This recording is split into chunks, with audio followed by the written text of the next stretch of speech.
I'm sorry. Jason. Yeah, Jason from Arsonists get all the girls. Why don't you introduce yourself? I'm Jason. I play guitar in Arsonists, get all the girls. Why don't you tell us where the band name comes from? Actually, before your time, right? Well, yeah, but basically what happened, how it started was Arthur, our other guitarist, and our original bass player, Pat Mason. They were just joking around one day. It was actually a joke band, to be honest. And that's how they came up with the name. They just wanted to come up with something retarded. Well, stupid. And they came up with that name. Arthur played guitar in this band called Treachery's Wake at the time. And I played in another band with this band called Moria at the time. And we always played shows together. And then the Arsonists started. And it was just as a joke band. And then once they started releasing, they released their first demo, started doing some DIY tours, just literally in like a car, pickup truck, and a tiny another car. And they did a tour like that, and then released Hits from the Bow and got signed off of that. Why don't you tell us a bit about the band's history? Well, actually, you kind of said it all. I'll say Portals in a second. Oh yeah. So we released Hits from the Bow, and we actually sent it out to every label but Century Media because we thought Century Media. We looked up to that label. Next question. Oh yeah, and we were like, all right, this label's awesome. Every band that we've ever liked is on this label. They're not gonna like this. So we basically sent out to a bunch of different labels, and actually we sent out to BMA, Black Market Activities, which was run by guys and he picked it up. Basically said, hey, you know what? From my understanding, he wanted to help us out. There's nothing that he could have done for us on that label, so he actually made a phone call or sent an email to Century Media. He was like, hey, check out this band. Here's their CD, Hits from the Bow, which was our first one. They checked it out, sent us a message, and we're like, hey, you know what? We're interested in signing you guys. And we're like, really? Yeah. We're like, whoa. A few other labels were interested in us at the time. And we're like, yeah, totally. So we ended up signing the deal with them, and they probably the coolest dudes ever.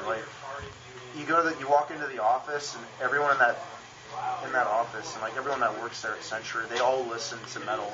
They're all really in tune and in key with what's going on in the scene, and they enjoy their jobs. They aren't people who work in cubicles who just want to put a hole in it. You know what I mean? It's not like Office Space. It's like they actually legitimately care about what they do, and they take pride in where they work. And they're awesome. Every time we go in there, even newer people that we don't know, they'll come up and introduce themselves, and we're small band. And they have Lacuna Coil, they have bands like Lacuna Coil in this moment. Much larger bands like Moonspells, Samuel, Suicide Silences, who is pretty big now. And they treat everybody equal. What's even cooler is whenever they send us stuff in the mail, whenever they send us contracts or whatever, it's always, their business name is the Century Media Family, which is cool because actually you treat us like a family. They're awesome people. Everyone we work with there is awesome. Ray Harkins, he used to be our A&R guy at Century. He no longer works there anymore. I believe he works for PETA now. But every time there's an industry show, when we just played Metal Fest, he flew out to come hang out with us and see some of his friends' bands. And every time we're in LA, he'll come hang out with us. Sometimes he'll take us out to lunch, and he's a really genuine guy. Awesome dude, awesome friend. And our newer A&R guy is just as awesome. His name is Mike Gitter. He's really cool. And like I said, it's nice when you go to a place and it's just, because I know people I'm not even going to say bands or labels, but it's oh yeah, we put up the CD, sent it to the label, they didn't like it, and they wanted us to start dressing like this and doing this on stage. And you're too much that now. Yeah, it's just and they're they try to mold them into something to be more marketable, sell more albums. And it's just Century's just all right, well, here's $10,000. Go record an album. They're here, go record an album and make sure you budget it correctly. I'm all right. So we just record, send it to them, and usually they're just yeah, this is awesome. We trust you guys. Do whatever you want. Have fun. And we did that. The last time we had a bunch of free time left over, so we just kicked around and made this retarded secret track at the end of the CD just to kill time. But it was fun though. And like I said, they're really supportive of everything we do. we send them an album. They're like, they just treat us really well. They don't try to like, you know what, maybe you guys should start wearing all black and polo shirts and start playing a little bit more rock and sound like, I don't know, like Bring Me the Horizon or sound like this band. It's just nice. I mean, they just let us do our own thing, and no matter what we do, they're always behind our backs 100%. That's great. How's the current tour going? This tour is awesome. Yeah, that's what we just heard from Trinity Danza. Oh, yeah. Danza dudes. Coolest, awesome band ever. Like, there's very few bands that we can call our brother band. Overseas is War from a Harlot's Mouth. They're like our brother band over there. They're amazing dudes, amazing musicians, just super cool dudes. We toured with them twice there each time we've been there. We just did their headlining run, then we came home for 2 weeks and did this tour. Danza's we've toured with about 3 or 4 times in the past.